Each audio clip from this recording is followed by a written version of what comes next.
लंबी आयु का रहस्य। एक स्वस्थ मनुष्य 1 मिनट में 13 सांसें लेता है और उसकी औसत आयु 100 साल मानते हैं। एक खरगोश 1 मिनट में 38 बार सांस लेता है, उसकी औसत आयु 8 साल होती है। इसी प्रकार बंदर 1 मिनट में 32 सांसें लेता है, उसकी आयु 10 साल होती है। कुत्ता 48 सांसें, आयु 12 साल। सांप 8 सांसें, आयु 300 साल और कछुआ 1 मिनट में 6 सांस लेकर 600 साल से भी अधिक जीवित रह लेता है। मनुष्य साधारण कार्य में 1 मिनट में 12-13 सांसें लेता है, जबकि दौड़ने भागने में सांसों की गति 16-18 प्रति मिनट हो जाती है। सेक्स के दौरान मनुष्य की सांसों की गति 25-30 प्रति मिनट हो जाती है।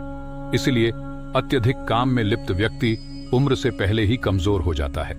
लेकिन इसका अर्थ यह बिल्कुल भी नहीं कि बगैर कुछ किए खाली बैठे रहने से आयु बढ़ जाती है, क्योंकि अगर हम शरीर के अंगों का इस्तेमाल नहीं करेंगे तो वे शिथिल पड़कर कमजोर हो जाएंगे, उससे बीमारी पैदा होगी। बीमार होने पर सांसों का वेग बहुत बढ़ जाता है। इसलिए व्यायाम और परिश्रम जरूरी तो है, लेकिन एक सीमा के भीतर ही, उतना ही जिससे शरीर स्वस्थ रहे। चीन में 165 साल के एक व्यक्ति से जब उसकी लंबी उम्र का राज पूछा गया तो वह बस 2 ही बातें बोला।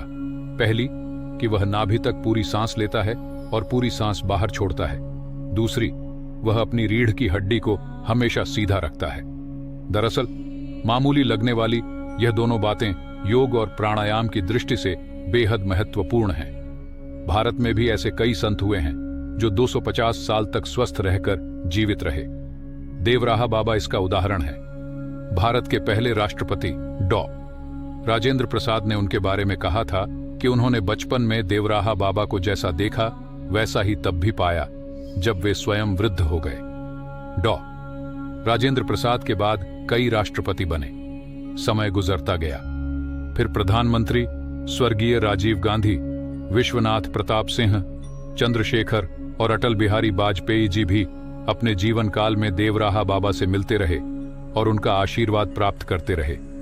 इधर कई पीढ़ियां जन्म लेकर वृद्ध होती रहीं, लेकिन देवराहा बाबा सैकड़ों साल जैसे के तैसे बने रहे। अभी 1990 में ही उन्होंने समाधि ली। यह किसी को भी हैरान करने वाली बात थी कि भला उनकी इतनी लंबी दीर्घायु के पीछे रहस्य क्या है। रहस्य की यही जिज्ञासा लिए मेरे एक पत्रकार मित्र भी उनके पास गए। देवराहा बाबा का इंटरव्यू लेने वे वृंदावन गए थे। बाबा लकड़ी के एक ऊंचे मचान पर बैठे थे। उन पत्रकार का मकसद बस उनकी लंबी उम्र का रहस्य जानना था, जिनकी इतनी लंबी आयु की बात भारत के राष्ट्रपति से लेकर कई प्रधानमंत्री तक कहते थे। इन पत्रकार ने बाबा से पूछा, बाबा, आपकी इतनी दीर्घायु का रहस्य क्या है? देवराहा बाबा ने मुस्कान के साथ जवाब दिया, बचवा, ये कौनो बड़ी बात ना ही, कुछ और पूछ ले। लेकिन कुछ और पूछने से तो उनकी स्टोरी नहीं बन पाती, तो उन्होंने इसी प्रश्न का उत्तर जानने के लिए बाबा से फिर आग्रह किया। तब बाबा के कुछ ऐसे शब्द थे, अरे बचवा, दिन में चलावे चंद्र और रात चलावे सूर्य, सो योगी हुई जावे। बाबा के इस उत्तर से उन पत्रकार के पल्ले कुछ नहीं पड़ा था। बाबा के उत्तर से कोई भी चक्कर में पड़ जाता कि बाबा दिन में चंद्रमा और रात में सूर्य की उलटी बात कर रहे हैं। किसी को लग सकता है कि वे उलटा बोलना चाहते होंगे।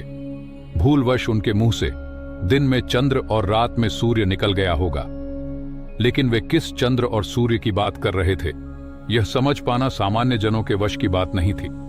लिहाजा उन पत्रकार महोदय ने समझने की चेष्टा तक नहीं की कि बाबा क्या बोल रहे हैं। उनकी सुई तो बाबा की लंबी उम्र का रहस्य जानने में अटकी थी, जबकि बाबा वही बता रहे थे कि उनकी आयु का रहस्य क्या है।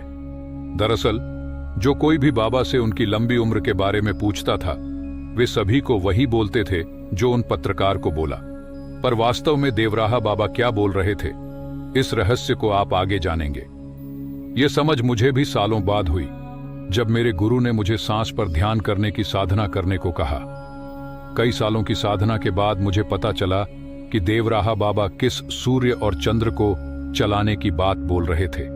दरअसल सूर्य और चंद्र का हमारी सांसों से इतना अटूट संबंध होता है कि आप घड़ी की सेकंड की सुई से भी उसको मिला सकते हैं। सूर्योदय से लेकर सूर्यास्त तक और चंद्रोदय से लेकर उसके अस्त होने तक उसकी गति के अनुसार ही हमारी सांसों के बीच चल रहे तत्वों के प्रवाह में भी बदलाव होता रहता है। बिल्कुल किसी मशीन की तरह एकदम सटीक तरीके से यह क्रम चलता रहता है। लेकिन अज्ञानवश हम अपने समय बेसमय सोने, जागने, खाने पीने जैसी क्रियाओं से कुदरत के उस क्रम को बिगाड़ लेते हैं। उसे सही किया जा सकता है। मैं यहां स्पष्ट कर दूं कि मैं कोई गुरु वुरु नहीं हूं, लेकिन मैंने पिछले 15 वर्षों से साधना, ध्यान और सांसों के इस विज्ञान का अभ्यास किया है और उससे होने वाले प्रभाव को देखा, समझा और अनुभव किया है। उसे साझा करके यदि किसी को जीवन में लाभ मिल सकता है तो मुझे खुशी होगी। इसका किसी भी धर्म विशेष से कोई लेना देना नहीं, क्योंकि सांस तो हम सभी लेते हैं। मेरी कामना है कि सांसों की इस दुर्लभ विद्या को अधिक से अधिक लोग जानें और अपने जीवन में इसका लाभ लें।